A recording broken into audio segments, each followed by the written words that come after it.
Marvel quer voltar ao topo das bilheterias, logo vai precisar de algo muito melhor e mais interessante do que Guardiões da Galáxia Volume 3. Pensa comigo, já se passaram 4 anos desde Vingadores Ultimato, o último grande filme-evento do MCU, e precisamos olhar para o grande público, e não nos fanboys como você, que consome qualquer porcaria que a Marvel fizer e ainda bate palmas. O grande público mesmo, aquele que vai ao cinema apenas para curtir um filminho colorido de aventura espacial. O maior problema de Guardiões da Galáxia Volume 3 é esse. Temos um monte de histórias paralelas que não desenvolvem os novos personagens, jogam uma porrada de informações aleatórias pra cima, quem pegar pegou, e dane-se até mesmo o fã que só conhece super-heróis pelo cinema. Se você algum dia leu alguma coisa de quadrinhos, talvez tenha uma ideia de quem seja o auto-evolucionário, mas se você não leu, tá tudo bem também, não vai fazer a menor diferença. E não é o filme que vai te explicar quem é ele. O que sabemos é que ele tem um ar de vilão perigoso, o tempo todo ele é arrogante, meio irritado, e todos os elementos em torno dele são superficiais, e a sua motivação é a de criar uma sociedade perfeita, porque sim. Aliás, o roteiro é um festival de porque sims. Warlock, o sujeito misterioso que ataca o Rocket, existe porque sim. Rocket tem um cérebro privilegiado porque sim. Gamora entra na trama porque sim. Nebulosa corre pra lá e pra cá porque sim. O Groot ganha superpoderes porque sim. Drax leva amantes pra andar de moto porque sim. E dezenas de personagens surgem do nada e desaparecem da mesma maneira porque sim. É um porque sim depois do outro, nada parece ter muita importância, nem mesmo a trama principal, e é fácil sentir que o público talvez se pegue mais preocupado com os animaizinhos maltratados do que com os protagonistas, o que eu defino como um problema. Por mais ambicioso que Guardiões da Galáxia Volume 3 seja, e é, parece que não importa o que aconteça, não importa o tamanho das suas aventuras ou o tamanho do perigo que eles enfrentem, nada tem muita consequência. Os personagens não evoluem, não se tornam melhores, apenas mudam de posição. Estavam aqui, agora estão ali, mas tudo bem, as coisas continuam igual. Apesar de tudo, apesar de todos os problemas, apesar de ter um roteiro tosco e uma trama vazia, Guardiões da Galáxia Volume 3 está longe de ser pavoroso como foi Quantumania ou Amor e Trovão. Pelo contrário, é uma sessão da tarde básica, com uma turminha muito louca aprontando altas confusões pelo espaço. Que é um filme que tem ali uma fórmula que os filmes de herói, na minha opinião, precisa recuperar. Principalmente foco nas personagens, explorar as personagens, ter tempo de tela pra gente entender os dramas, fazer a gente se envolver, a gente tem que se importar com elas, e filmes de heróis normalmente tem várias dessas personagens. E inclusive nesse filme o foco maior é no Rocket, que tem ali o seu passado contado por uma série de flashbacks. Eu não vou dar spoiler nesse vídeo aqui, mas é bem emocionante, tem muitas cenas emocionantes nesse filme. Então esse roteiro manda muito bem, fazendo a gente se importar com essas personagens que a gente já gosta, e isso é super importante, porque o cinema de heróis, ele vem dos quadrinhos, e o quadrinho é justamente isso, ele promove essa proximidade entre quem tá lendo, quem tá consumindo aquilo ali, e as personagens. A gente tem que entender qual é que é a motivação delas, qual que é a backstory, de onde elas vieram. Você tem que lembrar isso pro público o tempo todo e continuar desenvolvendo essa personalidade na tela. Outra grande qualidade desse filme é o capricho na execução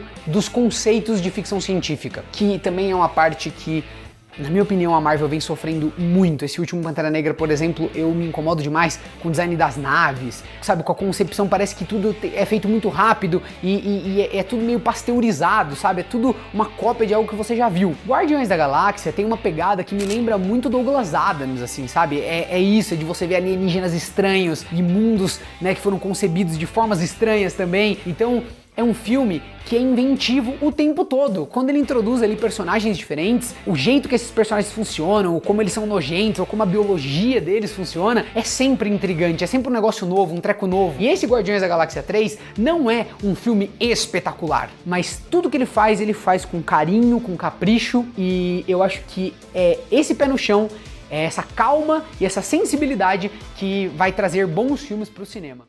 Eu acho esse filme sem problema nenhum de dizer pra vocês que é um dos desfechos, se não o melhor desfecho de uma trilogia da Marvel, tá? Eu só comparo ela com o dos Vingadores, tá? Que eu acho que é a mais coesa, né? Do tipo, a gente tem Vingadores 1, Vingadores Era de Ultron, Guerra Infinita e Ultimato, que são basicamente um filme só, mas os Vingadores significa o mundo da Marvel, né? É uma saga inteira que tá ali dentro.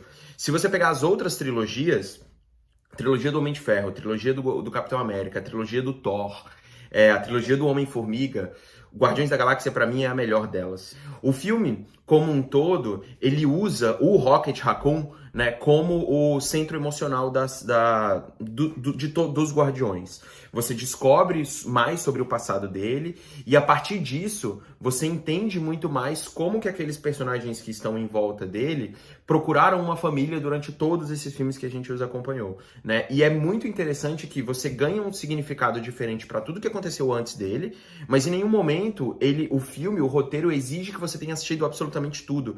Não, é a história daquele cara que tá naquele momento, não é? No caso o Rocket, e você passa a conhecer um pouquinho mais da história dele a partir dos amigos que ele tem, que foram basicamente os Guardiões antes dos Guardiões que ele conheceu agora, né? E aí o James Gunn consegue uma parada que é bem complicada de se fazer. Eu tô falando só da história do Rocket.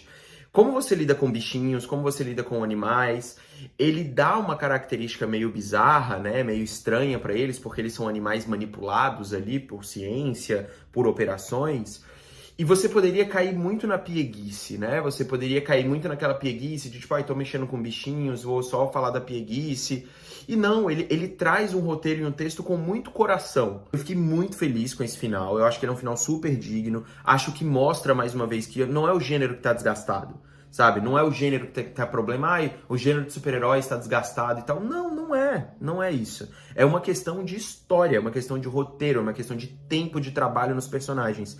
E aqui tá óbvio, tá muito claro que o James Gunn sempre teve em mente exatamente como ele queria terminar o filme. Ele queria montar os Guardiões no primeiro, falar sobre o Peter Quill, o romance com a Gamora no segundo, e o terceiro é o filme sobre o Rocket. É isso, sabe? O Drax, ele acaba tudo ali para criar uma família. A Nebulosa para cuidar de uma cidade, para ser uma guerreira, sabe? E o Rocket, ele é um líder de grupo. Ele é um líder nato. Ele sempre foi, desde o primeiro momento que ele virou aqui, ele era um guaxininzinho. E isso tá muito bem costurado no filme como um todo, sabe? Isso pra mim é o mais impressionante desse filme, é o mais legal, é o mais... eu assistia aqueles personagens na tela e falava, cara, eles literalmente são pessoas que eu acompanhei desde o começo. É como se eu estivesse vendo os meus amigos, sabe, evoluindo.